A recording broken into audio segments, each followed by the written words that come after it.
So, herbs and nutrients to manage your moon cycle. So, men, you can tune out right now. This one is for the ladies, but also, guys, you should know what's going on inside your woman's body and how you can help, how you can support. This podcast is all about how you can intervene and support and amend and adjust your cycle using amazing herbs like ashwagandha, like rhodiola, like holy basil, looking at when to use them, how to use them, and when to not use them, when you stop using a herb, and how specifically you might be suffering from using too much ashwagandha. So, herbs and nutrients to manage your moon cycle.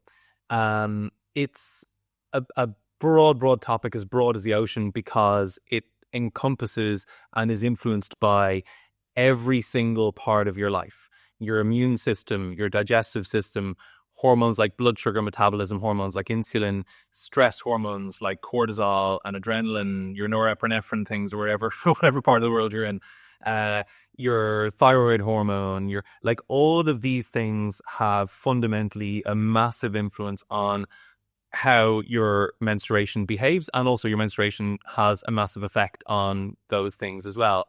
It's this amazing two-way street, these feedback loops that are so delicately balanced. Like, they're really beautiful. It's like really the orchestra of your body really comes together when you look and really get under the hood of what's happening within a menstrual cycle. I think the things are that, like you've been saying about a moon cycle and menstrual cycle, the different parts of the cycle need to be taken as different parts of your life and different phases and different seasons of your life and treated as such. And so when, unfortunately, we get into recommending single herbs for specific people for, let's say, stress. So the most obvious example is probably ashwagandha. We have, unfortunately, overused and abused that herb to within an inch of its life. It's a bit like yoga practice that you're like, let's just go to yoga and do whatever yoga is. You're like, no, ashwagandha has a limited range of use and a very powerful application within that limited range.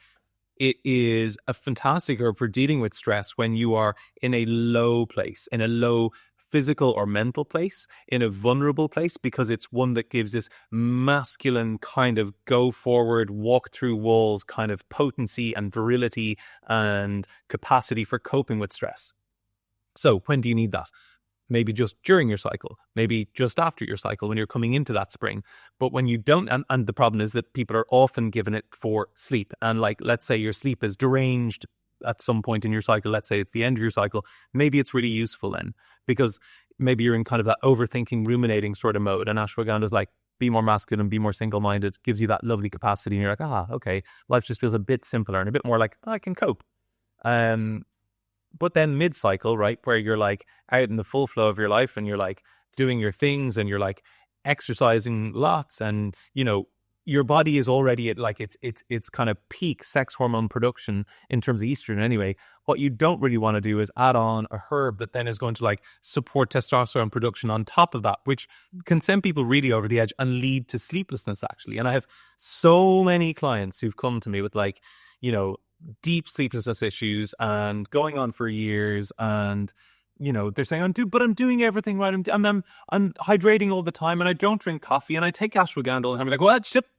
You take ashwagandha all the time. How long? 6 years. Really? No herb should ever be taken for that long. And very specifically ashwagandha, particularly if it's somebody who is already, let's say, that more masculine type, or specifically in the mid-cycle where they're like, okay, going, doing, being, they're already at that. They need a quietening herb. They need a reishi. They need a melissa. They need a heart-warming herb, a heart-nourishing herb, like a passion flower, something that helps to re-engage them in their emotion, puts them back in their body, as opposed to something that goes okay, I could climb mountains, I'm going to climb that mountain today.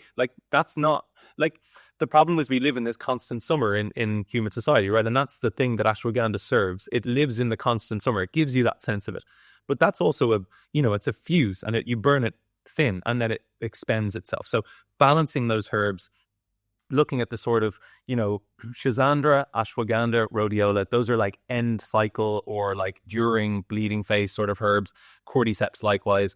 Then when you get into kind of mid-cycle, and actually what you want to do is like taper off that like stronger kind of, let's say, masculine vibe, that kind of going, doing, being, achieving stuff.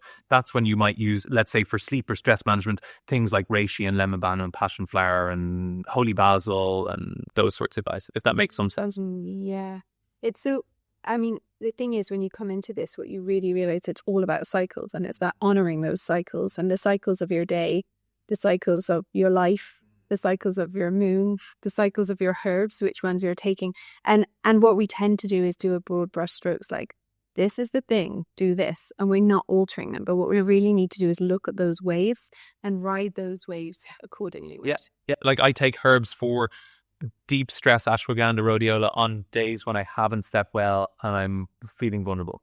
I don't take it on days where I've got loads to do and I'm like, woohoo, like I'm game for it. Like, no, then I need the reishi, then I need the calming. So it's really about that listening, isn't it? And learning to live within those cycles. In the rhythms, in the cycles.